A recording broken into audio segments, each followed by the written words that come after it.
இயேசுவில் பிரியமானவர்களே, இன்று மிக முக்கியமான ஒரு நாள் கிறிஸ்துவ பிள்ளைகளுக்கு. நம் ஆண்டவரும் இரட்சகருமாகிய இயேசு கிறிஸ்து சிலுவையிலே தம்மையே பலியாக தந்த நாள். என் பிரியமான தேவஜனமே, இந்த மார்க் 15வது அதிகாரம் 1 - 47 வரைக்கும் உள்ள வசனத்தை தயவு செய்து இன்றைக்கு வாசியுங்கள். அதை நீங்கள் வாசிப்பீர்களானால், நம் ஆண்டவராகிய இயேசு கிறிஸ்து எப்படியாக 3ஆம் மணி வேளையிலே அவருடைய துன்புறுத்தல்களும், அவரை அக்யூஸ் பண்ணி துன்புறுத்தல்கள் ஆரம்பிக்கிறதும், 6ஆம் மணி வேளையிலே அவர் மரித்து போகிறதையும், பின்பாக அவர் அடக்கம் செய்கிறதையும் நாம் அந்த இடத்துல அந்த பகுதியில் வாசிக்கலாம். இதற்கூடாக என்னோடு கர்த்தர் பேசுகிற, இல்லையானால் கர்த்தர் சொல்லுகிற ஒரு காரியத்தை பாருங்கள். நம் ஆண்டவர் அந்த சிலுவையிலே அவர் பேசிய 7 வார்த்தைகளிலே முதலாவதாக அவர் சொல்கிறது பாருங்கள், பிதாவே இவர்களை மன்னியும், இவர்கள் செய்கிறது இன்னதென்று அறியாமல் செய்கிறார்கள் என்று.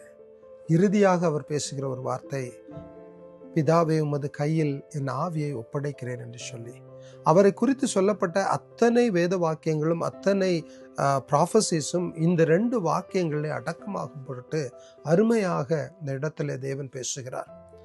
பிதாவே இவர்களை மன்னியும், பிதாவுடைய கோபாக்கினையும், அவர் ஒரு மனிதனுடைய பாவத்தினால் வந்த மரணம், சாபம் ஆகையினால நித்தியத்துக்கு இருந்த நித்திய ஆக்கினை தீர்ப்பு, எல்லாவற்றிலும் இருந்தும் ஒரு விடுதலை. அதற்கு விடுதலை வேண்டுமானால் பஸ்கா ஆட்டுக்குட்டியாக நம் ஆண்டவர் பலியாக்கப்பட்டார். அவர் பிதாவுடைய சுத்தத்தின்படி நம்மீது கொண்ட அன்பினாலே தன்னையே பலியாக கொடுத்தார். அவர் சொல்லுகிறார், இந்த பிதாவே இவர்களை மன்னியும், இவர்களுக்கு இனிமே இந்த தண்டனை வேண்டாப்பா. Lastly he says that accept my soul, accept my, என்னுடைய ஆவியை உம்முடைய கரத்திலே ஒப்படைக்கிறேன் என்று சொல்லி. என் பிரியமான சகோதரனே சகோதரியே, let us not take this Good Friday lightly.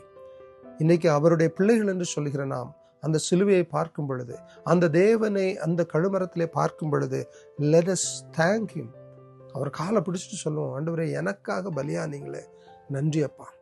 அந்த இரத்தத்துக்கூடாக ஒரு வல்லமை உண்டு, அந்த இரத்தத்துக்கூடாக ஒரு மீட்பு உண்டு, அந்த இரத்தத்துக்கூடாக ஒரு புதிய வாழ்க்கை, நித்திய ஜீவன் உண்டு நமக்கு.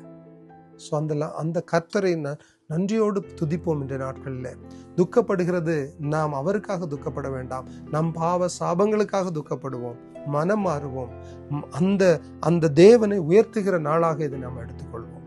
அப்படி நாம் அவரை தேடுகிற பட்சத்தில் let the Holy Spirit help you to stand as a holy chosen generation for him. இயேசுவின் நாமத்தினாலே ஆமென்.